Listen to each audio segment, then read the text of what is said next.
Penyebab Aminah Cendrakasih, pemeran Maknya meninggal dunia. Aktris senior Aminah Cendrakasih, pemeran Maknya di sinetron Sidul Anak Sekolahan meninggal dunia Rabu, tanggal 21 Desember tahun 2022, pukul 20 waktu Indonesia Barat.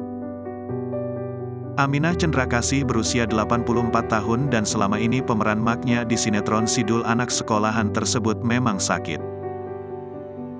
Meski sukses sebagai bintang film dan sinetron Sidul Anak Sekolahan dengan peran Maknya, namun Aminah Cendrakasih pulih perawatan di rumah. Bagi Aminah Cendrakasih, rumah adalah tempat peristirahatan, maka dirinya lebih memilih dirawat di rumah oleh keluarganya. Hingga akhirnya Aminah Cendrakasih meninggal yang juga ditemani anak-anaknya. Menurut Lala, ibunya telah berjuang melawan penyakit yang diidapnya yakni glaukoma selama bertahun-tahun. Udah beberapa puluh tahun sakitnya, ujar Lala.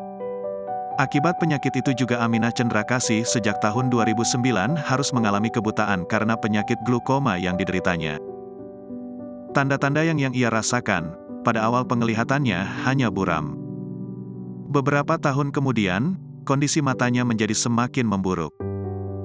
Di masa tuanya, ia hanya dirawat oleh anak dan sejumlah kerabat. Kendati sudah terbaring lama, Aminah tak merasa tertekan. Rencananya jenazah Maknya akan dimakamkan di Taman Pemakaman Umum, TPU, Karet Bifak, Jakarta Pusat.